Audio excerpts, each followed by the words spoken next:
Sneakers and Cleats, the podcast.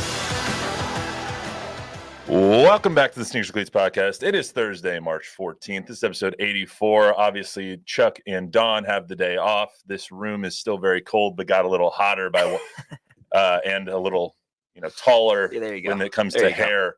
With Anthony Totri filling in. He is the PHNX host for the Sun Devils podcast out in Phoenix, Arizona. He and I went to school together. Yeah. Anthony, what's up, man? Pleasure to be here, man. We talk sports all the time, off camera, away from the mics. Glad we could finally sit behind the mics together and do it, man. Yeah, I mean, it's a long time coming. Oh, yeah, absolutely. Basically, all we talk about is that and how short Anthony is. There it is. There it is. There'll be a lot of those jokes on here today. So we got a lot going on.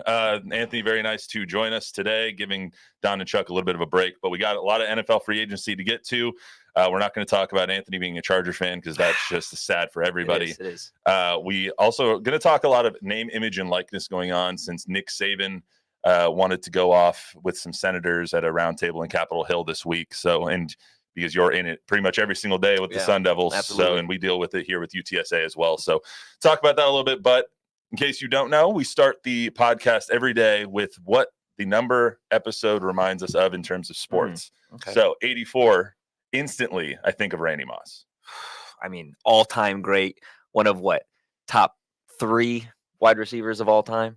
Yeah, I mean, every time I think of Randy in a Minnesota uniform, I just think 3 receptions, 127 yards, and 3 touchdowns in that one game back in the early 2000s, late 90s. So greatest screenshot of all time. Yeah, it's so good. Yeah, so good. It's incredible. But Shannon Sharp also making the rounds. I mean, Denver Bronco, great. There you go. Denver Bronco, great. Obviously, Club Shay Shay doing his thing nowadays. So absolutely. Roddy White, Antonio Brown, also making the list just because I think that was our generation of stuff. Yeah, absolutely. Roddy White, the tail end of his career with the Falcons and Matt Ryan, and then obviously Antonio Brown is such a polarizing figure. Like you say the number 84 and you think sports, I feel like Antonio Brown has to be a part of that conversation. Mr. CTE himself, as he likes to dub himself. It's just crazy. It's crazy that why would you want that? I don't know. I don't know why he's claimed that name for himself, but I mean, good for him. Good for him. I guess. Meanwhile, since we are streaming, I believe Bob live on YouTube, Cyber Bob over here is going to give us whatever if anybody has any questions or anything, if you want to know what product Anthony uses in his hair that gets it that tall, just let us know. We can answer any questions that come our way. But continuing on, Patrick Creighton was a number a guy that I saw. That brings back memories of playing Madden back in like the 2010s. Yeah, that's insane. I haven't heard that name in years. Yeah, I think he was the Cowboy from 08 to 12 or something like that, 04 to 10, something like that. 6-year stretch in there. Prince Fielder also wore 84 when he played for the Rangers. So important to us a little bit here. And then I saw Dylan Cease because Dylan Cease was in the news recently, having been traded to the Padres. Let's go. From the White Sox. Let's go. Big San Diego guy over here. That's why you're a Charger fan? All the way. Does that mean you're a Clipper fan too? The San Diego Clippers, yeah. Yeah, but not the Los Angeles Clippers. No, not the Los Angeles Clippers. So basically not a Clipper fan because they moved away from San Diego 15 years before you were born. Yeah, but hey, the G League team has returned. The San Diego Clippers G League team has returned. So we finally got a basketball team back in San Diego. All right, that's fair. I also have another note about the Clippers happening in 1984. They moved away from San Diego in 1984. So I feel like you've done this on purpose. You've built this up entirely just to poke fun at the Chargers. Really doesn't the city sound of San Diego. Doesn't sound like something I would do. Oh yes, of course. I'm above board, my friend. I would never take those cheap shots. In 1984, the Raiders beat the Redskins 38-9 in Super Bowl. I think it was. I don't know. I'm not going to do the math. I think it was 22. Super Bowl MVP was Marcus Allen. League MVP Dan Marino. That's the year he set all of the records. I think he threw for 5,084 yards that year. 48 touchdowns. The record held until Tom Brady beat it in 2007. Then later beat by Peyton Manning in 2013. Obviously, got to throw a Bronco shot in there. Donald Sterling moved the Clippers from San Diego to Los Angeles. Georgetown beat Houston in the 84 national championship game. Don't usually throw the NCAA in there, but since it is tournament time, we have madness all around us. Absolutely. Figured we'd throw that in there as well. Celtics beat the Lakers 4-3 in the NBA. And another thing I think of when it comes to 1984 is that was the year. Wow. MJ, Hakeem, John Stockton and Charles Barkley all got drafted. What a class. With Sam Bowie right in the middle of Hakeem and Michael Jordan. So I don't know how you don't think, if you like basketball, I don't know how you don't think of 1984 when you think of the number 84. Wow. I didn't realize that class was what it was. Well, have you seen the movie Air? I have not. seen the movie Air. You gotta get off your ass here, man. I know. I Well, need to be better. Get on your ass. Watch the movie. There you go. And then lastly, I got Tigers beat the Padres in the World Series. I did not mean to another shot at San Diego. That's crazy. I actually didn't mean to do that. It's just that happened in 1984. Yeah, I had to inform everybody. Ironic enough. Yeah. All right. So let's get to NFL free agency. So a lot of stuff's been going on. Teams haven't made any moves. Teams have made a lot of moves. What was the most impactful that you've seen so far? I think we had a lot of stuff go down on Monday, Tuesday, Wednesday. So as soon as tampering period started opening. So most impactful. I think the most impactful right off the bat is Kirk Cousins. New Matt Ryan. Exactly. The newer aged version of Matt Ryan. Kirk Cousins obviously leaving Minnesota, going to the Falcons, that 4-year deal. I mean, anytime you can get yourself a starting quarterback that's, I would say, probably a top 15 guy in the league. For an Atlanta organization that just traded Desmond Ridder this morning. So I think that's probably the most impactful. But like you said, you could talk Derrick Henry, you could talk some of those other moves that immediate Saquon Barkley. Yeah. Like there's so many flashy ones. It has to be Kirk. Yeah. You can just tell by the Super Bowl odds. They went from, I think it was like 50-1 to 30-1 with the addition of Kirk Cousins. When you substitute in either Kirk Cousins for Desmond Ridder or Taylor Heineke. Yeah. It's not, there's not really competition there. No. Kirk Cousins is a better quarterback, even coming off an Achilles, even 36 years old. He is going to make that team really good as opposed to what they had before. And you have all the skill positions that you have there with Bijan and Drake London and Kyle Pitts. And now they just traded for Rondale Moore today. Yeah. So Desmond Ridder's gone. The guy that they anointed as their savior last year already thrown onto the trash heap. Yeah.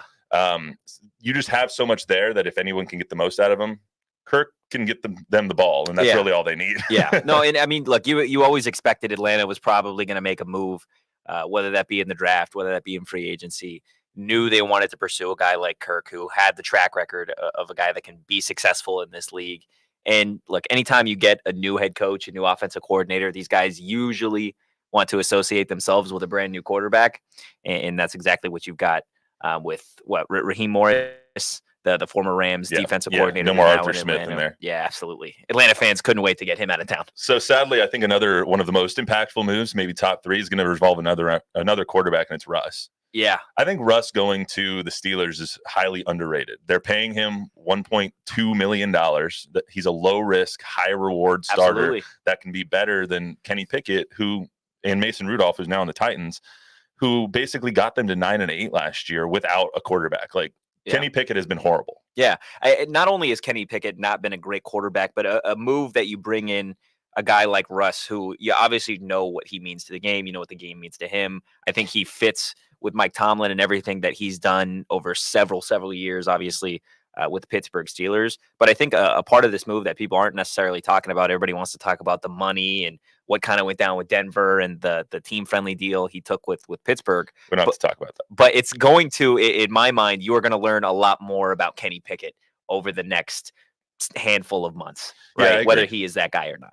Yeah, and you're also going to learn what kind of guy Russ is. Russ has taken a lot of heat, and I've given him a lot of heat. Not just from me, but from everybody, literally across America, has crapped on Russ at some point over the last 2 years.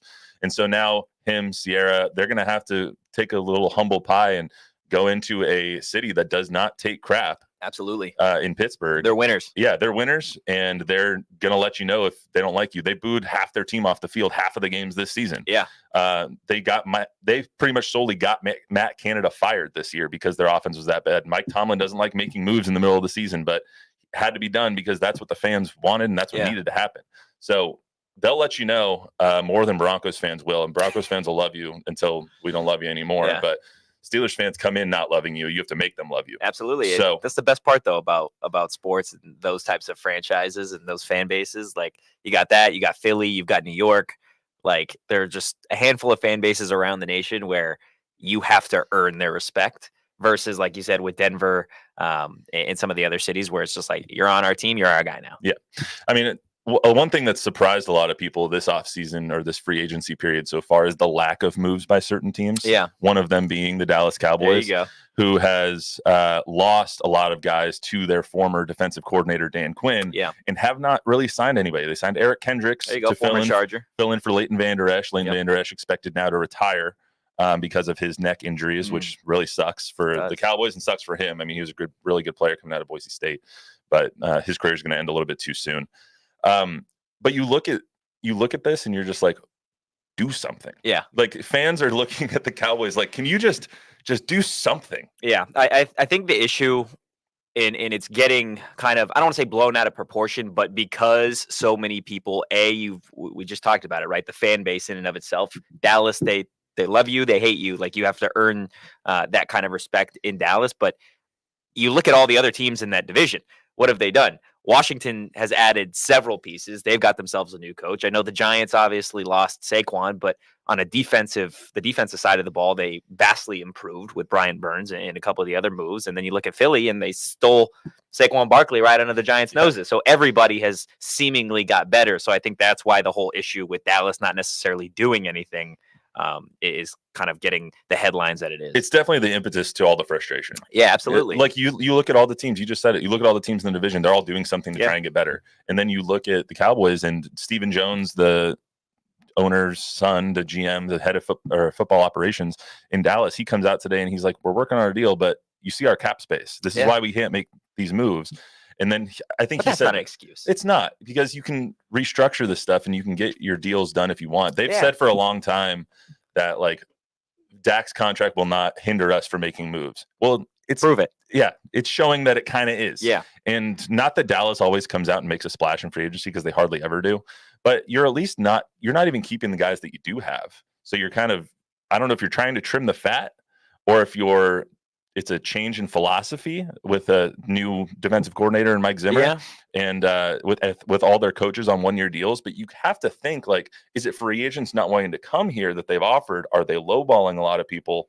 Or, like, what is going on there? Because they don't even have a running back on the roster right now besides Deuce Vaughn. Yeah. So I think for me, and again, it shouldn't hinder you necessarily from making moves depending on your cap space and what it is. I mean, we obviously joke about the Chargers, but the Chargers had one of the worst cap situations leading up to yesterday, the start of the league year, and restructured 2 deals with Bosa and Khalil Mack, obviously released Mike Williams, and they still made deals to try and improve positions of need.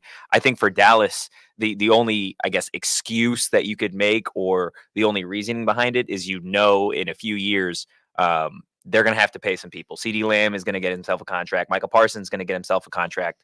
Stephon Diggs' brother is going to get himself a contract. Trayvon already did, yeah. Like, there are so many talented players on Dallas that are going to get paid. So I've made this point with Chuck and Don, and I'm curious as to if you agree with me or not. I think that out of Dak, CD, and Micah, the one that's most replaceable that you don't need to sign is CD. That you don't need to re-sign? That like, if you had to put one on the chopping block, it would be CD. Between Dak, CD, and Micah and CD. And I say that because I disagree. Okay. That's a good thing. Good thing we're on a podcast and we can actually have this conversation. I say that because quarterbacks are the hardest thing to find. Yeah. Through all the crap we give Dak, he was still the second in the MVP voting last year. He had a really good year. He's expensive, but when you get a top 12, and I'll just call it 12 to be safe, I think he's top 10, but it's not the time or place for that conversation. We can do that when we're deeper into the offseason. There you go.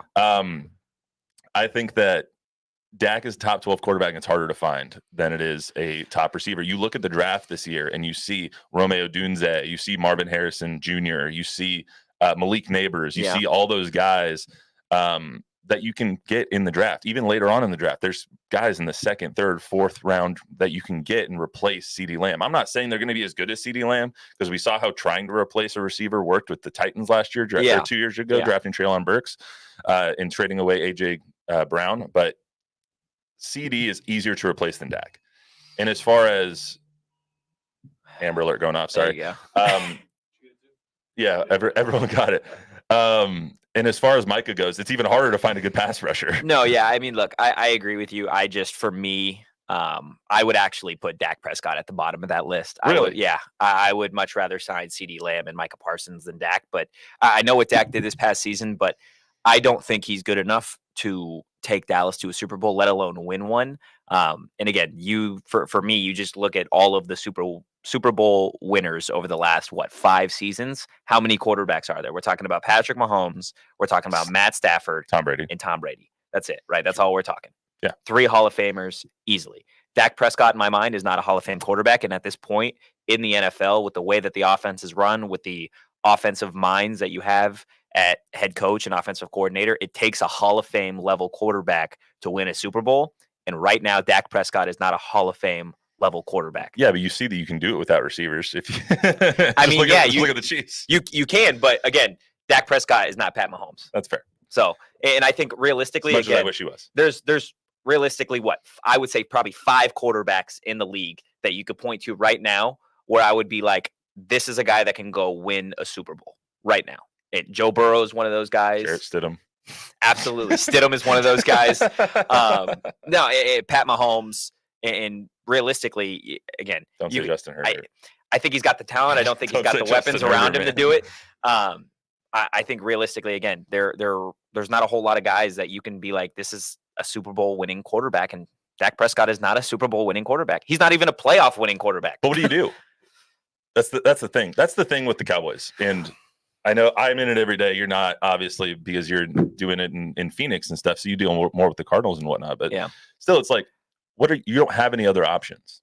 No, you have to. You have to re-sign him for another 3 or 4 years at $60 million a year. Yeah. He has you bent over a barrel, essentially, in terms of his leverage. You can't tag him next year. You can't trade him without him agreeing to it. You can't do anything with him. So you're stuck with him. At this point, you're stuck with him. How long is his contract still? He's 1 year left. He's got 1 year. So next year's a prove it next year. Yeah, so that's the option here. Well, this is what I would say is if he doesn't win a playoff game next year, he's gone. He's gone. You start rebuilding then? You go with Trey Lance and you see what you can go from there. All right. Like, I feel like that's what you have to do, because how many times are we going to continue to do the same? Oh, we're going to be having a phenomenal regular season. It's going to be us and the Eagles in the race for the NFC East. And then we're eventually going to get to a point where we host a wild card game and Jordan Love takes our lunch money. Like, it took a lot more than lunch money. Like, it's how many times are we going to repeat this same like playoff mess? Because the year before that, welcome to Texas. I mean, look, I know a little bit something about playoff fumbles. Okay, 30-3. Yeah, what is 27-0? Yeah, whatever. Jacksonville. Yeah. Yeah. Anyway, so getting back to free agency a little bit, we got off on a little bit of a tangent that I didn't mean to, but it's fine. Who's disappointed you the most outside of the Cowboys? Ooh, who was disappointed me the most? Who's disappointed? Give me one team that's disappointed you the most, in another team that you think has improved the most outside of the Kirk move. A team that I think improved the most would probably be Houston. I think right off the bat, you look at all of the moves that they made inside the box, obviously at linebacker, the defensive line. I know they kind of overpaid. Hunter, They kind of overpaid for Daniil Hunter, but still, Danico Autry, some of those guys, and then obviously they got a boost at running back with Joe Mixon, who I think is still a very talented running back. So I think they got better. Now they had the cap space to do it.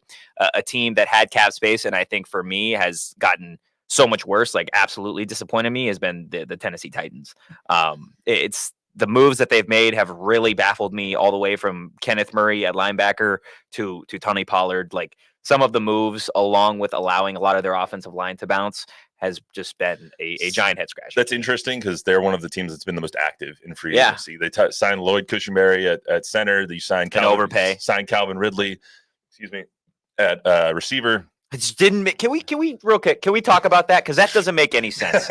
We are going to give Calvin Ridley $90-something million over a 4-year period, mind you, who's had off the field issues with sports gambling and is an aging wide receiver. But when AJ Brown, a top 5 wide receiver entering his prime, said, "Hey, 4 years, $100 million," said, "Nah, too expensive for our blood. Instead, we're going to go sign Calvin Ridley." Like, it doesn't make any sense. And then trade for DeAndre Hopkins as well, who is an aging like, receiver. what are we doing?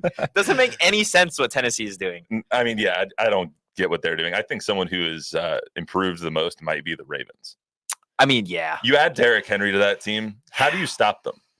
There's no stopping that running game now. I mean, you hope for the best. You put you just run triple option. You put Keaton Mitchell or Keaton Mitchell in the backfield. Yeah. And then you fake the zone read, and then you have to choose between Lamar and Keaton Mitchell if he's not going to hand it off to Derrick Henry. Like, how do you stop it?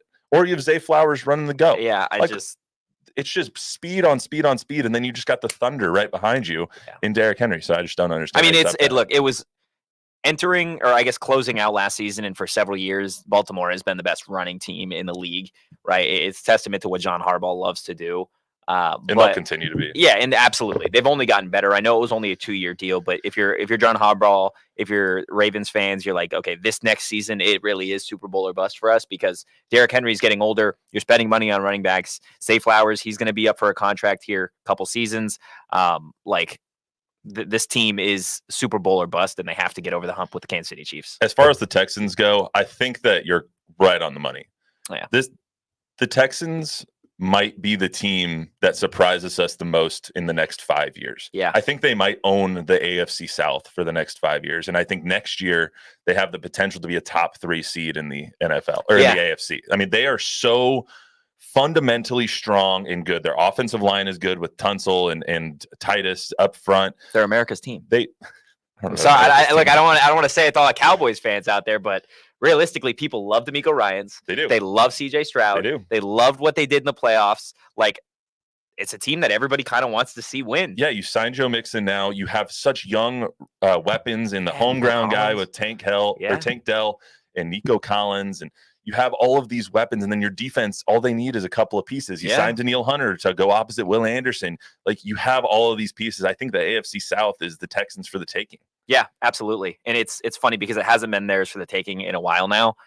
In that division, it felt for a while that Jacksonville was maybe going to start to get a little bit better, but Jacksonville they've made some moves that I question as well. You look at the Tennessee Titans, we already talked about them. And then the Indianapolis Colts, I still think that Anthony Richardson is a little bit of a question mark just to see how he returns. They obviously, re-signed Michael Pittman, and they've made some moves this offseason, but I think you're absolutely right. I think Houston is going to own that division, not just next season, but for years to come. Yeah, but they got rid of Gardner Minshew, the old hairy one, so they're going to go downhill. Let's get to some name, image, and likeness stuff here. So earlier this week, Nick Saban spoke at a roundtable discussion with a handful of U.S. senators on Capitol Hill about the current state of college athletics, and this was his quote, which kind of got everyone fired up. He said, all the things that I believed in for all these years, 50 years of coaching, no longer exist in college athletics. It was always about developing players. It was always about helping people be more successful in life. That's the reason that I always like college athletics more than the NFL, is because you had the opportunity to develop young people. Yeah. I think you see that, and you see Nick Saban saying this, and it's like, okay, I get his point. Mm-hmm. And then you look at how much money he made in his career, and I think people will just look at the dollar figure that he made in his career, because he does have a point. Yeah. The college landscape is completely changed. It's completely different. There's nothing that's the same anymore than it was 5 years ago.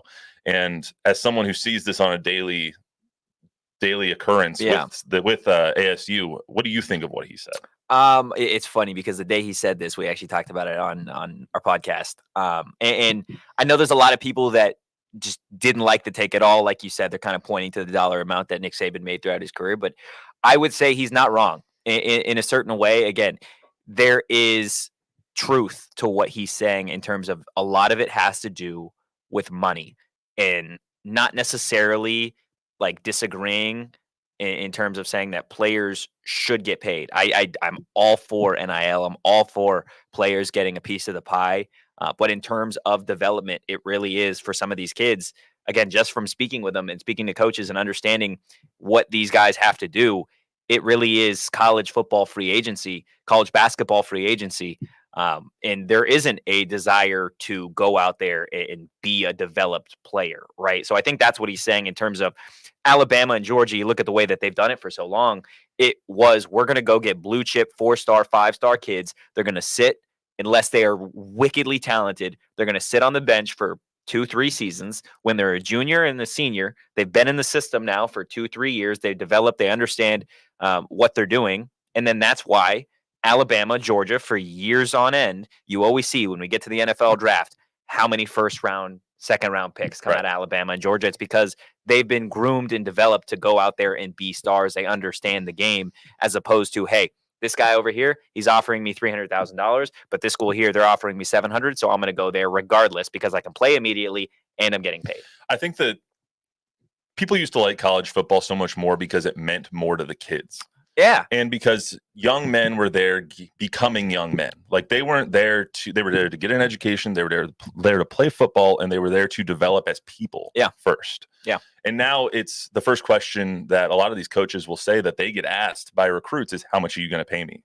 Yeah. And if it doesn't meet their liking, then they don't take that school's offer and they go to a different school. And instead of looking at like, how can I develop as a human being for 4 or 5 years or however long this is? They don't look at it like that anymore. They don't care what the coach can do for them in terms of off the field. It's all in terms of money and on the field. It's the wild, wild west right now. It is. It is. And you can't build a sustainable college model like this now, because guess what? In a couple of years, the donors are going to run out. Like there's no owners of these franchises. It's not like they have a cap or anything like that. You're paying Caleb Williams $12 million or $8 million or whatever the hell he's getting paid. Arch Manning right now is being paid millions and millions of dollars. Yeah. And he wants to stay at Texas. Guess what? It's because he's making the most money at Texas. Yeah. It's like, it's the Wild West right now and I get what he's saying, but you need to ring it in. And I agree with him. You need to ring it in at some point. Yeah, there needs to be some set out rules here. Like, again, I am all for players getting paid and a piece of the pie, but right now it is the Wild West, and it doesn't help that the transfer portal, the rules have changed just about every single year with the portal on top of NIL happening. So it quite literally is free agency for a lot of these guys. I heard an interesting take that I'd love to get your 2 cents on in terms of how you could potentially fix NIL in college football specifically, right? Where you're still allowed a singular transfer, but the NIL money that you earn throughout a career in college is set in kind of like a trust that you don't get until you either go pro or you go to the draft. If you transfer more than one time, or until you graduate, that money is no longer yours. You don't get to see the actual NIL money. So there is incentive to actually go out, play with a program for the entirety of a career, or you get the one transfer. Where's the money go? Back into the pot? Pretty much, yeah. So you're essentially it's not a waste of the money. So you're essentially signing a contract. Pretty much. Which again, we're at free agency at this point. I was going to suggest that. I think that's the right way to do it. Chip Kelly had a great take on this. Oh, yeah, that was phenomenal. Chip Kelly had a great take on this. Like he had obviously thought about this every day for the last year and a half. Yeah. So his take was great. I think you need to sign 2 to 3 year deals with this stuff, because then you're not just helping the school, and it's sign 2 to 3 year deals with money. It doesn't matter. The money itself doesn't really matter, but it's the commitment to the school, the commitment to yourself, the commitment to the coaches. And yes, I understand. Don't bother me with the argument coaches leave all the time. I get that. Yeah. Coach, there's no loyalty in college football, but it's loyalty from the children, from the kids to their school, to their program, to their teammates. I understand coaches leave. Like Kalen DeBoer said that he was going to be at Washington. Guess what? He's not anymore. Yeah, Jed Fish said the same thing at the University of Arizona. Yeah, they're not anymore. No. So I get it. The contract's only as good as the paper it's written on sometimes. Absolutely. But there needs to be some sort of system. And I'm not smart enough to think of the system. I just say that there's a problem. I can't point out how to fix the issue. But it's not just you. Nobody can. Yeah. Right. How many seasons already have we done this, and it feels like it's getting worse? Right. Like I can quite literally point to. I mean, transitioning from college football to basketball for a second, there's a player at the University of Arizona that makes $1 million. That's ridiculous. There's a player on the University of Washington basketball team who makes $700,000. Like for me, who covers Arizona State, there isn't that level of money to be passed around at Arizona State University. Like certain teams and certain programs are playing in different sandboxes, and you want to talk about rules, you want to talk about, the integrity of the game. Like right now, it's going to the highest bidder. That's what it is, and there needs to be some sort of pullback here to get things to where they need to be. Now, I do think the expansion of the college football playoff, getting back to college football, is going to help that out a little bit, just because you're always going to have your Bamas, you're always going to have your Ohio States, but now you get, an 11 seed, a 12 seed. Yeah, they may get absolutely dominated by an Ohio State, but donors see their team now, a team that was never going to make a college football playoff in a 4-team era. Now it's like, oh, wait, maybe we are just a little bit of ways away from actually competing with a Georgia or Ohio State. Yeah, and I don't want to crap all over it because there are some good things that have happened. Kids are staying in college more or longer than they used to. Yeah, absolutely. Because of NIL, because they actually have money to do it now. Mm-hmm. The reason that all this happened was because the powers that be in college athletics wouldn't let kids have a sandwich. Yeah. Like, it was that bad where you couldn't have peanut butter on a bagel, but you could have butter on a bagel and somebody could pay for it. It was the rules were so convoluted that they needed, if they gave an inch, it wouldn't have gone a mile. Yeah, but let's be real. You weren't allowed to have a sandwich, but everybody was still having sandwiches. Just ask Reggie. Yeah. It was all just under the table. Yeah, but now everything's come out in the light of day, and it's gone 150 degrees in the other direction. Yeah, like it's gotten so much worse. Yeah, and it's made the game worse. It's made the product worse, in my opinion. Even though there are new opportunities for kids, and that's what's great. It's the amount of opportunities, I guess.